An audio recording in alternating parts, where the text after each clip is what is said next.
পৃথিবীতে 1 মিলিয়ন মানুষের মধ্যে মাত্র একজন সৌভাগ্যবান ব্যক্তি তার শৈশবের ভালোবাসার মানুষটিকে বিয়ে করতে পারেন। ফুটবল বিশ্বের অন্যতম সেরা খেলোয়াড় লিওনেল মেসি তাদেরই একজন। খেলার মাঠে তিনি ফুটবলের ঈশ্বর, রাজপুত্র, সেরাদের সেরা। কিন্তু মানুষ মেসির ব্যাপ্তি আরো বেশি। তার মধ্যে ক্রিশ্চিয়ানো রোনালদোর মতো অধ্যত্ত নেই, হাত পা ছোড়েন না, সস্তা দরের গিমিক পছন্দ করেন না। সব সময় তিনি শান্ত ও নির্বিকার। রোনালদো বা নেইমারের মতো ক্যাসানোভা বা প্লেবয় ভাবমূর্তিও নেই তার। পোশাক বদলানোর মতো বান্ধবী বদলে খবরও হন না তিনি, বরং এক নারীতেই তিনি বেজায় খুশি। তাকেই শোভেছেন মন প্রাণ। লিওনেল মেসির ভালোবাসার গল্পটি তাই অন্য সবার চেয়ে আলাদা, যে গল্প সত্যিকারের ভালোবাসার প্রতি আপনার বিশ্বাস ফিরিয়ে আনবে। খেলার জগতের মতো এখানেও নায়ক লিওনেল মেসি, নায়িকা তার স্ত্রী অ্যান্তোনেলা রুকুজ্জো। প্রেম কাহিনীর শুরুটা হয়েছিল 1996 সালে, আজ থেকে প্রায় 28 বছর আগে। তখন মেসির বয়স মাত্র 9 বছর। সেই বয়সেই তিনি একদিন প্রফেশনাল ফুটবলার হওয়ার স্বপ্ন বুনতেন। মেসির বাল্যবন্ধু ছিলেন লুকাস স্কাগলিয়া। একদিন লুকাসের বাড়িতে লুকাস এবং মেসি দুজন প্লে স্টেশনে গেম খেলছিলেন। খেলার মাঝপথে বালিকা অ্যান্তোনেলা রুমে প্রবেশ করে বলেন,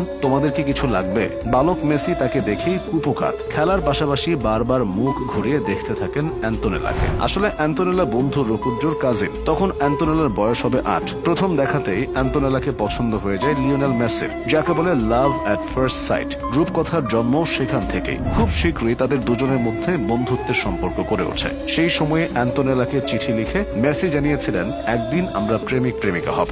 কিন্তু বাস্তবতার কষাঘাত তাদের আলাদা করে দেয়। দুজনের পথ বেঁকে যায় দুদিকে। মেসির শরীরে হরমোনজনিত সমস্যা দেখা দিলে তার পরিবারের পক্ষে চিকিৎসার ব্যয়ভার বহন করা কষ্টসাধ্য হয়ে পড়ে। দারুণ সম্ভাবনাময় স্কিলের কারণে ফুটবল ক্লাব বার্সেলোনা তার চিকিৎসার দায়িত্বভার গ্রহণ করে। 2000 সালে 12 বছর বয়সে রোজারিও ছেড়ে সপরিবারে মেসিকে চলে যেতে হয় বার্সেলোনায়। কিছুদিন পর প্রিয় ক্লাবের হয়ে ক্যারিয়ার গড়তে যোগ দেন বার্সেলোনার ইয়ুথ একাডেমিতে। সে সময় ফোন, মোবাইল, ইন্টারনেট সবই ছিল দুর্লভ। ফলে স্পেনে যাওয়ার পর মেসি অনেকবার অ্যান্তোনেলার সাথে যোগাযোগ করতে চাইলেও তা সম্ভব হয়নি।